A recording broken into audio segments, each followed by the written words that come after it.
ओम नमः शिवाय।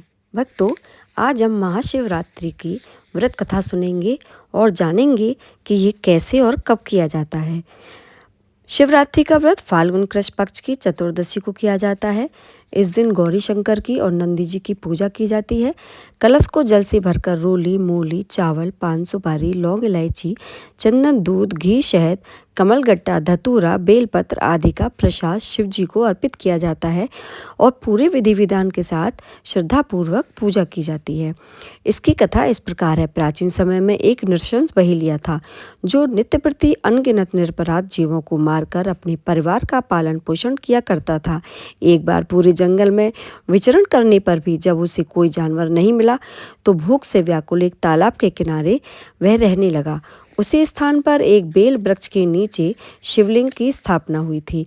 बहेलिया उसी वृक्ष की शाखा पर चढ़कर अपने आवास स्थली बनाने लगा तो बेलपत्रों को तोड़ता हुआ वह शिवलिंग के ऊपर गिराने लगा। दिन भर की भूख प्यास से उस बहेलिया का एक प्रकार से शिवरात्रि का व्रत पूरा हो गया था। कुछ रात बीत जाने पर एक गर्भवती हिरणी उधर से जा रही थी तो व्याध को देखकर बोली, हे व्याधराज जी, मैं अभी गर्भवती हूँ, प्रसव वेला भी समीप है, इसलिए आप मुझे मत मारो। मैं बच्चे को जन्म देकर आपके पास स्वयं वापस आ जाऊंगी। बहेलिया उसकी बातों को मान गया। थोड़ी रात व्यतीत होने पर एक दूसरी हिरणी उसी स्थान पर आई।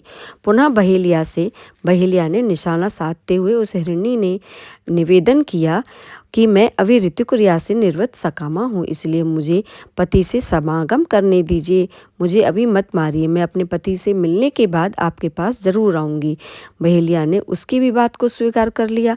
रात्रि के तृतीय बेला में एक तीसरी हिरणी छोटे छोटे बच्चों के साथ उसी जलाशय में पानी पीने आई तो बहेलिया ने उसको देखकर एक धनुष बाण उठा लिया। तब वह हिरणी कातर स्वर में बोली, हे व्याध, मैं इन छोटे छोटे बच्चों को अपने पति के संरक्षण में छोड़कर आऊँगी, तब आप मुझे मार डालना। बहेलिया ने दीन वचनों के साथ प्रभावित होकर उसे छोड़ दिया। प्रातःकाल के समय एक महावसे हिरण उसी सरोवर पर आया। बहेलिया पुनः अपने स्वभाव के अनुसार उसने शिकार करने के लिए खड़ा हो गया तो यह क्रिया देखते ही हिरण व्याध से बोला, व्याधराज, हे व्याधराज, यदि तुमने मुझसे पहले आने वाली 3 हिरणियों को मार दिया है तो आप मुझे भी मार दीजिए, अन्यथा अगर वे तुम्हारे द्वारा छोड़ दी गई हैं तो मुझे उनसे मिलकर आने दीजिए, मैं उनका ही सहचर हूँ। हिरण की करुणामयी वाणी सुनकर बहेलिया ने रात भर की बीती बात उसे कह सुनाई तथा उसे भी छोड़ दिया।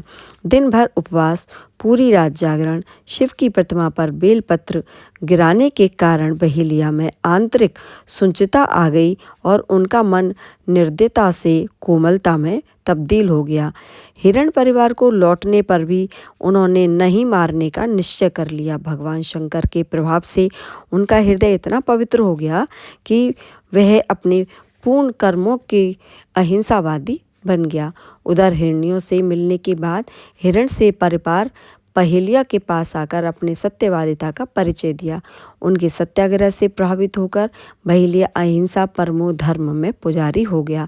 उसकी आंखों में आंसू छलक आए और वह अपने पूर्वकृत कर्मों पर पश्चाताप करने लगा। इस पर स्वर्ग लोक से देवताओं ने बहेलिया की सराहना की तथा भगवान शंकर से 2 पुष्प विमान भेजकर बहेलिया तथा मृग परिवार को शिवलोक का अधिकारी बनाया गया। तब से यह महाशिवरात्रि का व्रत प्रसिद्ध हो गया। तो भक्तों, ऐसे ही धार्मिक कथाएं सुनने के लिए मुझे like, subscribe, comments and share करना मत भूलिएगा। ओम नमः शिवाय।